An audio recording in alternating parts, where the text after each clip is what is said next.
Week 4, Tea with Maya, episode 15, and the schedule is changing. I'm really excited to fit these in this week and to see how I can play this little juggling act of getting this new part-time role. I'm going back onto the gym floor.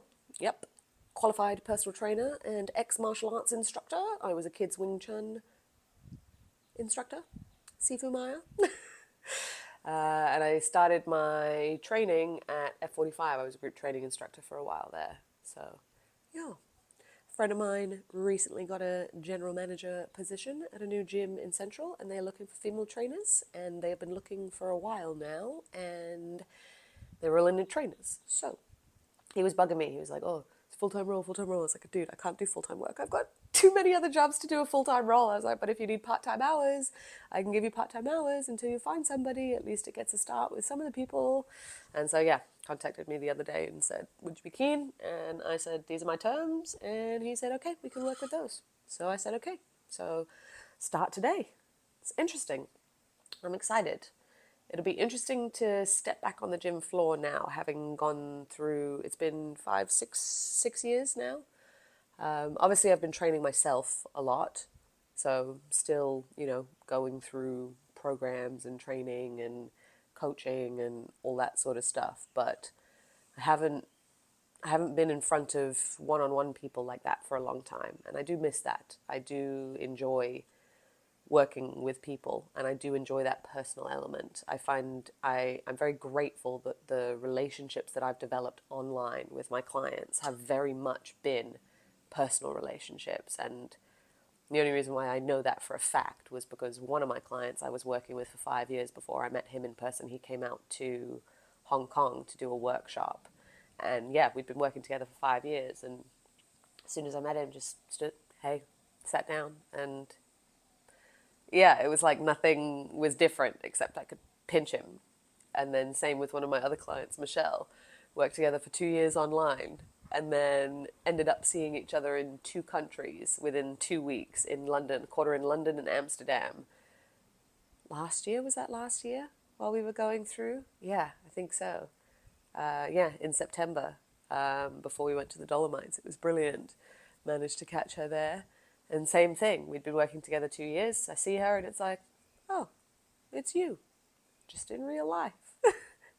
And I think that definitely gave me a lot of hope for the fact that these relationships are real. But it also, I guess, I don't know, I guess my thought recently, more so why this job came up and why I've taken it as well, is that I find sometimes with the online stuff, it is very easy to keep people at a distance and to almost not feel like it's real, which means when you're starting to build and when you're starting to put your beliefs and your energy into your content, which, by the way, you're the only one that is going to be able to enjoy it and get inspired by it and post. Like, you have to see this vision before anybody else can, because nobody's paying attention, and you have to find a way to enjoy this process so much that you are focusing on the craft and focusing on these messages, and that the act of creating the content is the signal that you've decided you're prepared to put out now because you're ready to help more people. I think it becomes much more simple, and it becomes a lot less egotistical or selfish when you can reframe it from the get-go. I find it's very interesting, these, and again, I say silly, it doesn't feel silly when you're in it, like having somebody that's struggled with public speaking or standing up in front of anybody, or hell, even having a heated conversation. Bright red, burst into tears. That was my immediate reaction. Learned it from mum. But any type of confrontation, any type of negative feedback, I used to take it so personally.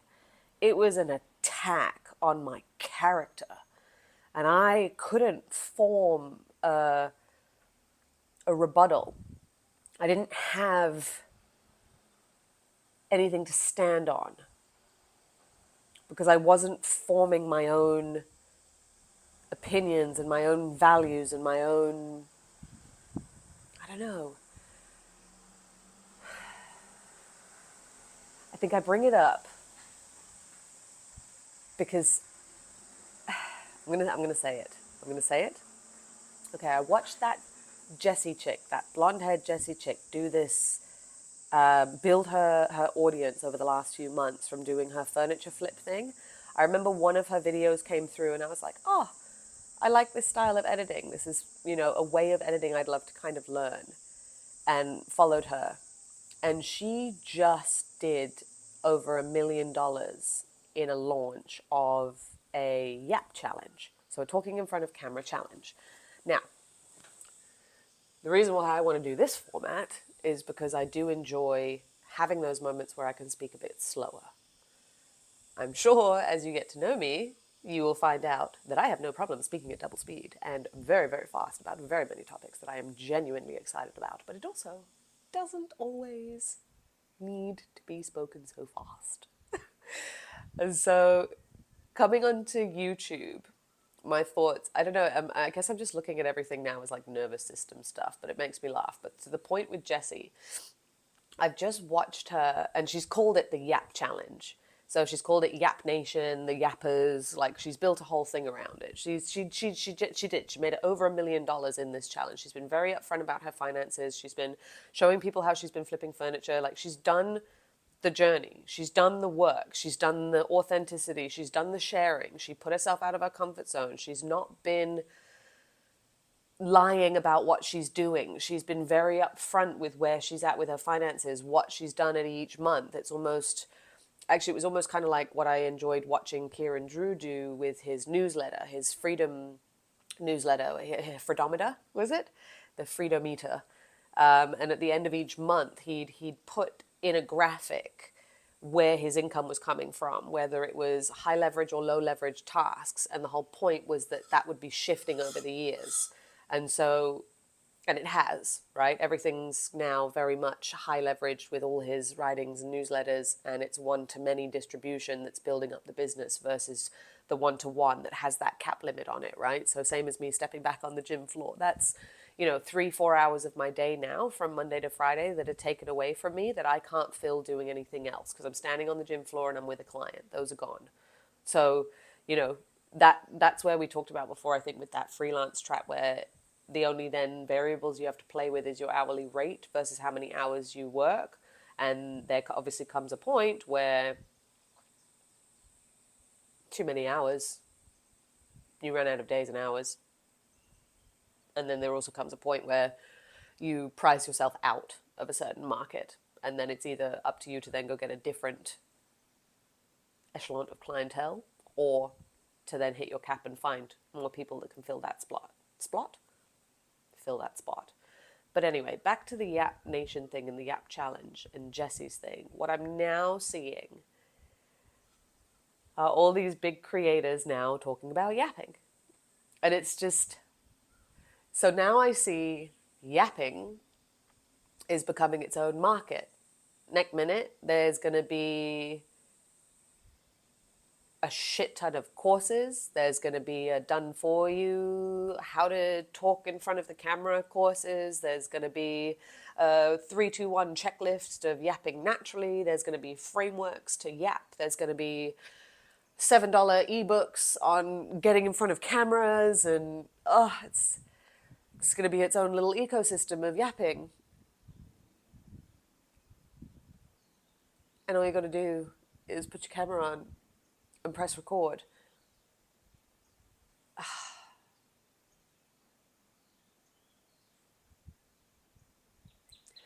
I don't know, but does that sound like we're now selling people courses on how to talk, like how to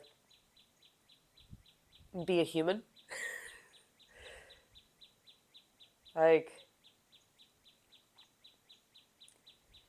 I wonder if it's because we've become so isolated within our own devices that we've forgotten how to make friends. Because I do remember, I remember getting to about it was around 25 when I had this injury, and I was back in Hong Kong, and I realized I wasn't going anywhere. And I'd said to myself, I promised myself, because I'd been freelance, I'd been moving cities every 2, 3 years, picking up, starting again when shit got tough. It's like, all right, let's go somewhere else, pick a new adventure, fly away, disappear, new friends, new people. And it's easy to get caught up in these loops, but there's something about staying put in one place for like 5+ years and having some sort of goal within that time. I said to myself, you're not allowed to leave Hong Kong. Hello. Hello, this is Lincoln. Come say hi. Come say hi. Come say hi. Come say hi. Come say hi. Bye. I told myself that I was going to stay put until I was 30, and I wasn't allowed to move country anymore until I was 30. And my goal was to make friends and build something. And it was a lot, because I realized I got back to the city, and Hong Kong's a very transient city. So it's very rare that you end up going through all of primary school, all of high school, university, and keep in touch with people from all the way back in primary school. I'm not saying people don't, but I didn't keep in touch with really many people. I had one girlfriend of mine that came to university with me for a bit. She was there for like 6 months, and then she ended up going to a different university, and we've since, like, we follow each other on Instagram, but we're not close anymore. We don't really keep in touch in that sense. So yeah, I just don't have people from that. And I remember getting back on the gym floor after that first year or so, like the first couple of years of the nasty pain, and just wanting to be around more people and learning to be friends, and reminding myself that not every meeting had to have an ROI.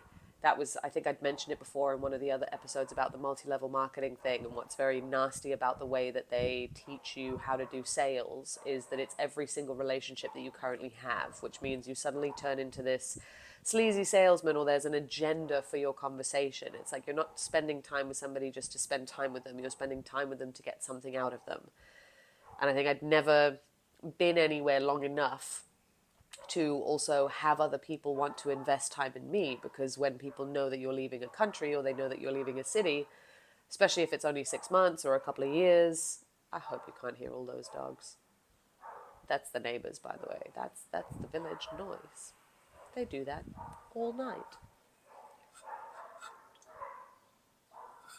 When people know that you're moving, they also don't commit, right? Like, they'll be friendly, but in terms of building relationships, yeah, and man, I had so many lessons to learn. I think this is the whole thing. We all have lessons to learn, but if you can make friends and start actually finding people that you enjoy hanging out with, and that enjoy hanging out with you, and that you don't feel like you're pretending to be somebody around. Because that's the thing, right? With long-term friends, you can't get away with being somebody that you're not.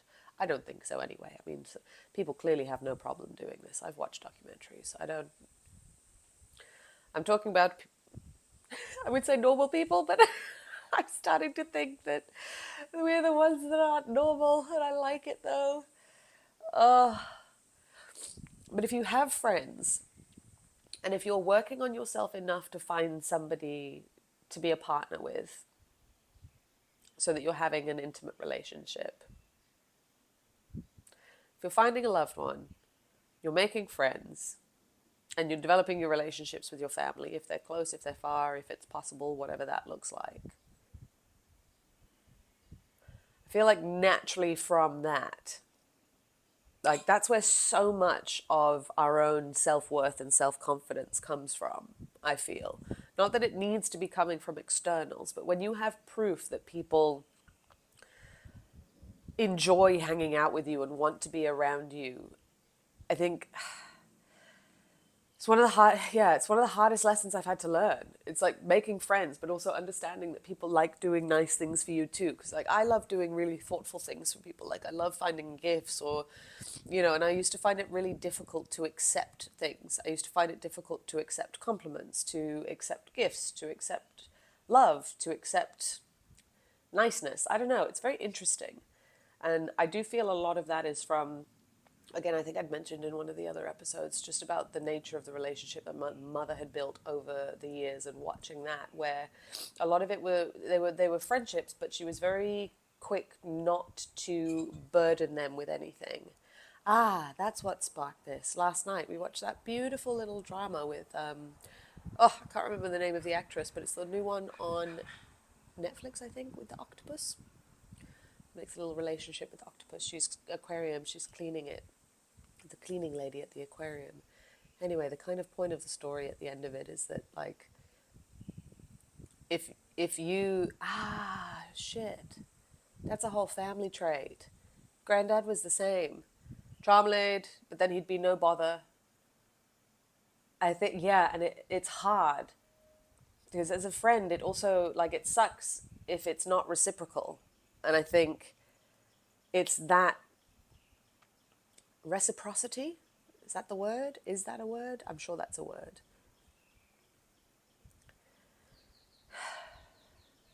It's give and take. It's give and take. It's give and take. It's give and take.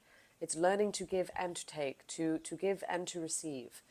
Because that's also one of the bigger energetic blocks in terms of manifestations. I don't even know what's going on with my articulation today, so bear with me.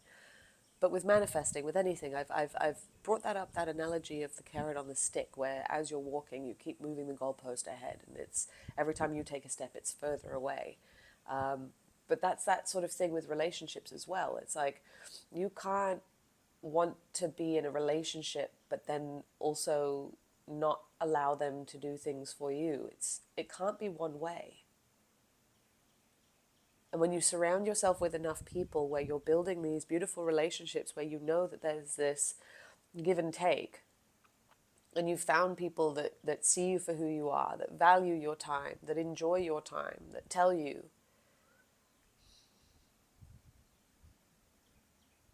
like, so much of life is that, and so much of life is finding the people that then make it worth going and doing whatever the doing of the thing is that you're going to do to sustain this life. But when you find people that believe in you and you love yourself, the clarity of the thoughts and the things that you want to go after, like, this is where it ties into the whole being a win-win-win-win-win situation, because we all don't enjoy doing the same things. We all don't enjoy hanging out in the same way, or, again, even if it's a different phase or a different time, it all kind of moves around. Now I feel like I've lost a bit of the thread of where we were going with this, but F1 crew was the Monaco F1. I've got a friend who's actually over there at the moment with his wife. They run a concierge company. They're trackside, enjoying the scenes. We were watching it for a little bit.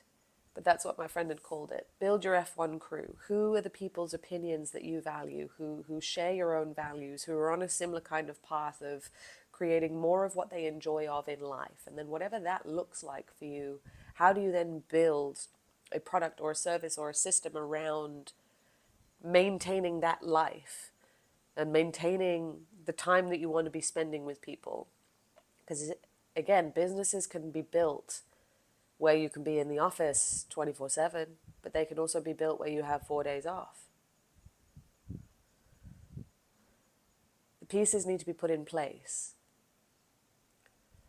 But if you keep worrying about everybody's opinion, it ties all the way back into this YAP challenge. Like, going through this, being brave, cutting out my it's been what am I feeling shameful of that's stopping me from this? Who am I thinking of on the other side of the camera that would be stopping me from articulating what I think? And why have I allowed that, why have I allowed that person to stop me from building a life that is my own, that is only going to affect me, when that person's off building their own life and not probably having a second thought about you? Again, I just laugh that we're now going to be going into this phase of people monetizing the art of the yap and talking in front of camera. And I'm not going to lie, it's taken me 3 years of actively, like, pushing record and psyching myself out, and then pushing record and psyching myself out, and then pushing record. But I also feel like that was because I was putting far too much pressure on what it is I was going to say, Oh, but it's hard because then it's like, oh, but just press play and say what you want.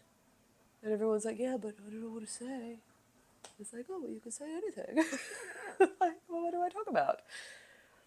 That's why I wanted these episodes to be a bit open-ended, and look, who knows what's going to come of these, but I find there's a pigeon up there. That's what I'm looking at, hopping over the roof. I just, surely at some point you unwind and see it. It's that like by doing the reps, the next thing becomes easier. The next thing becomes easier because you've been doing the reps. The more you do the reps, the more that then thing becomes natural, which means you can then move on to the next bit of the game. All right? Because once this part is easy, the game becomes a whole different playing field. Because then there's no more barrier to entry. It's more of a, well, what kind of ideas do you have? How big of a distribution model can you build? And then how much can you get that in front of the right people? And how much of an audience can you garner of the right kind of people by, as quickly as possible, being yourself in front of the camera? That was it. Someone else had talked about like a couple of points on the art of the app. Oh, it was Becca. Of course it was Becca. She had done the art of the app little thing and talking about how within the 3 minutes, because again, people say, yeah, just shoot and film. But if you're going umming and ahhing, nobody's going to watch a 3 minute video of that. Or in Instagram, you only have a couple of seconds. So even they say it's authentic yapping, it's still got some sort of hook, body, structure, formula. Because if you go on, most of the time, if you see a reel on Instagram that's like, hi guys, thanks for being on my channel today.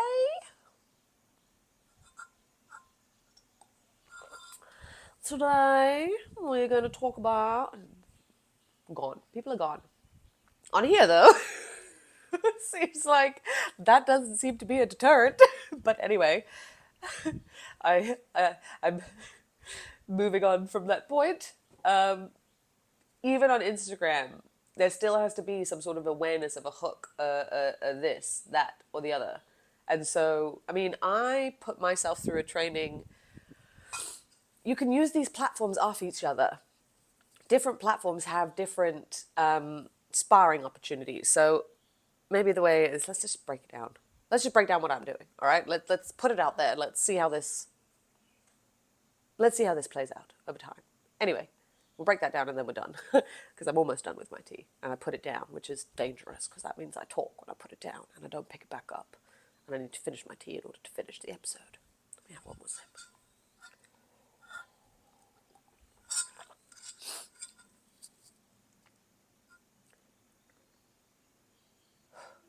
All right. I'm going to talk to people that have already... No, because it doesn't matter. It can happen either way. That's like that content thing I talked about in one of my episodes, where you're either doing it from nothing, where you're talking about what you want, and over time you then figure out what offer it can come into, or you already have an offer, and now you're going through articulating what it is that you already are currently doing and driving more people to that. All right. So whether you don't know what you're doing or you already have structure, it doesn't really matter. This kind of works either way. So the way that I've been seeing it, or the way that I've been using social media now over the last 5 years as my different battle testing fields, is Twitter has been writing. That was massive for the first 2 years. It was short form writing, tweets, 280 character tweets to make concise insights. That was tough. Then it became threads. Now it's become, you can do longer form tweets. So I'm using my email. Emails are going out Monday to Friday. That is my biggest long form content. That is where you get all my insights, all my deepest thought, all the back end, all the stuff and everything first. So that's my big point. Off of that, then I get a post on Twitter and LinkedIn. I've been using the same content for Twitter and LinkedIn at the moment. On Twitter, though, in between those posts, so now it was daily, now it's Monday to Friday, so that's 5 posts a week. Emails going out, 5 emails a week, Twitter and LinkedIn. From that, I then use those posts to turn it into an Instagram. Now, if it is a carousel, I separate the text across the slides. Might not always be as is. I sometimes rejig the text. So again, same but different.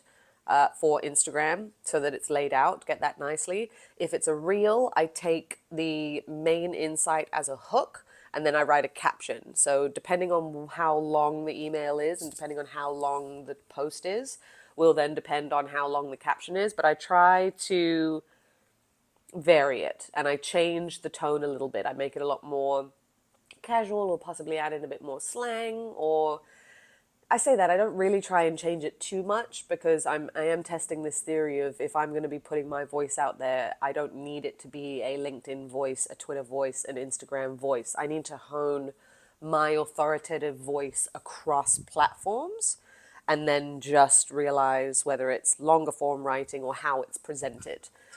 And then from that, so whether it's a reel or a carousel, so that's ideally 5 times a week as well. If not, I put the text into the stories, so at least there's stories going out every day.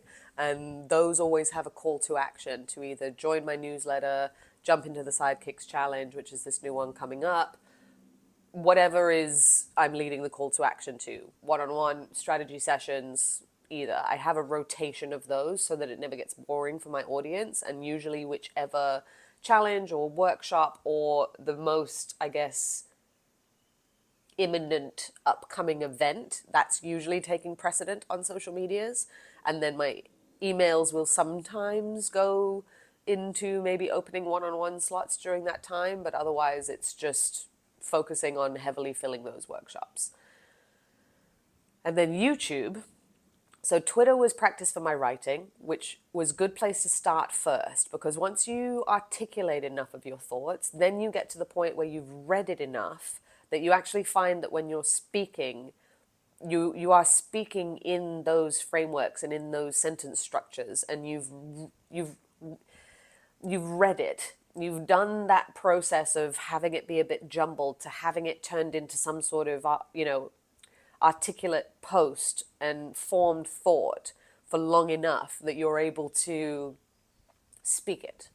And so then YouTube Shorts became my training ground for the walking and talking videos, and I attached it to a habit. So Lincoln, I would take him for his walks, and I'd say to myself, again, I started this challenge daily for myself for a long time before daily became too much.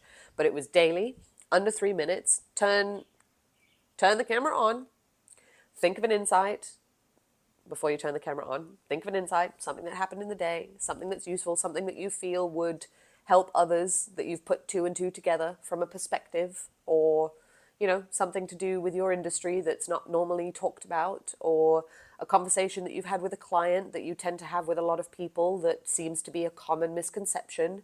You know these things. Usually they're the stuff you get heated about in conversations when you go and meet new people or at a barbecue, but you're not normally feeling like you're allowed to say them out loud for some reason. And again, when you realize that your social media is your page to say your stuff out loud, floodgates opened, whoosh, it is your shop. You are allowed. Again, check with the boards and things depending on what industry you are in and what you are allowed to say. I don't know. I love how I have to come with caveats. Engage brain people.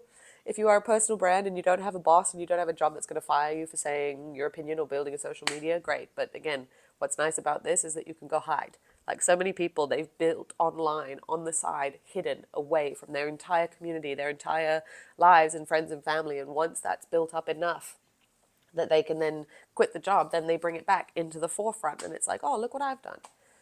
So again, the shame, the fear, the struggle, like that will always be there. So if there's too many eyes on you on a certain platform, go hide somewhere else and do the training and then come back and be like, ta-da, I did it. Do you like how I've been doing my reps? Like, it's kind of like with a fitness transformation or anything, you disappear for the summer and go get jacked and then come back and be like, look at me, and then carry on. So YouTube. Yeah, that's it. Practice, 3 minutes, talk. And then I put myself into this kind of seat where I was trying to take some of these bigger frameworks and articulate them over time. But I found I struggled with that way of presenting. I got too many notes and then I was getting too robotic with the way that I was trying to present, and I'd put it down, like I'd put the thing in front of me, and if I didn't read it exactly how it was written on the sheet, then I'd fumble. And then I also realized that as soon as I pressed record, I'd be like, okay, now today we are going to do this. And I had that same fear of standing up in front of those classes before when I used to teach of presenting, which is hilarious. It's very visceral feeling sometimes. But yeah, so that didn't work. But I think the thing is that nothing, it's so annoying, but nothing is going to do the reps other than like going straight through the front lines and jumping in the deep end. And I understand this is why these challenges and doing it with other people make sense, because it's these accountability groups. When you see more people doing it, you don't feel so sad. You don't feel so sad. You don't feel so left out. Like, it builds momentum, but it also very easily builds more shame if you miss a few days and you see that many people going through a challenge, and then you're like, oh, again, what's wrong with me? It's like, no, nothing. You're not allowing yourself to just breathe into all of it and fully cut the shame. There's still something holding you back. So there's, it's hard depending on what pressure you need to put on yourself to get you through these visibility loops. But I mean, I shit you not, if that doesn't show you anything about where the future of social media and the skill sets are going, that she can have made $1 million on a Yap challenge. There's like thousands of people that have joined this Yap challenge. It was 200 and something US dollars for 6 weeks. Thousands of people have joined. And yeah, like I said, if that's not telling you that this is going to be a skill that is going to be useful in the coming years, we are moving into a ridiculous time. AI is going to fuck up a lot of people in the wrong kind of way because they're outsourcing their brains. It annoys me that more people don't see these as learning tools and as creative sparring partners and as the things that are going to take us away from doing the stuff that we don't want to do in order to help us build more of what we do want to do. But if you're not careful, and if you're not forming your own ideas and having your own perspectives and creating your own observations, you are going to be in trouble, because anything can be done with a button. And if you're not, there's always going to be somebody that can do it faster. That's the problem. There's always going to be somebody that can do it faster, quicker. Like, if you are not building the skill set of articulating,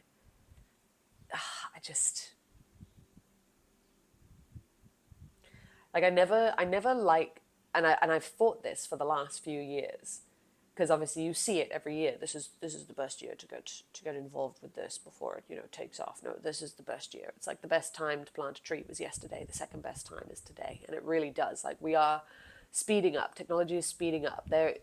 You're never not going to be able to make money online doing what you want to do. This is like it's tried and true business. I think the skill of packaging something and putting it into the arms of somebody else, and like, that's never going to change. That's how business works. But the power of how much a solo person can scale and make a difference and make an income and make a ripple effect by learning this in a screen, it blows my mind. And I am very excited to see what the next couple of years hold. But I'm also very aware of what I'm teaching my clients and my students. But then I am also very aware of,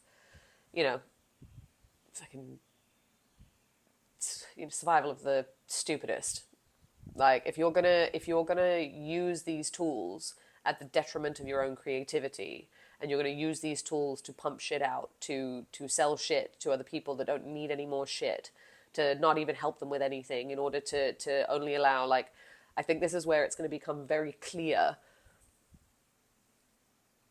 That's what I'd said to a friend before. It's similar to what happened in COVID. It's gonna become very clear who in business are just assholes. Because, I mean, seeing what Marvel and Disney and all these guys have done, firing the humans in the creative departments instead of allowing the AI to take over certain elements and keeping the humans on board for the actual ideas. Because as much as the computers are amazing, it's the parallels between different things that they can't always overlay the patterns on top, because they don't spot the pattern in the first place, or they can't go, oh, isn't this like, it's like, it doesn't, their brains don't work like that. So it kills me to see that people are cutting the humans that are the creative responsible, like the people that are creatively responsible for the imagination stuff, because our entertainment, I mean, it's hard enough to find a movie that you like online anyway now. Everything's the same. We were pleasantly surprised actually with that movie last night. But yeah, be a good friend and be a good friend to others. It's a tough one. But the lessons that you're going to learn in business, you can learn within like your own circle. And again, whether those friends are online or offline, like you can't make old friends overnight. Start making friends. Start working on yourself. Start finding a loved one or a partner, and or just loving yourself enough that somebody else can come in and step in. Because again, if you're looking for that love outside, it's not going to help anyway. Love yourself enough to be a good friend, to be a good partner, to be a good person in society, and the ripple effect from that is positive. I don't, yeah.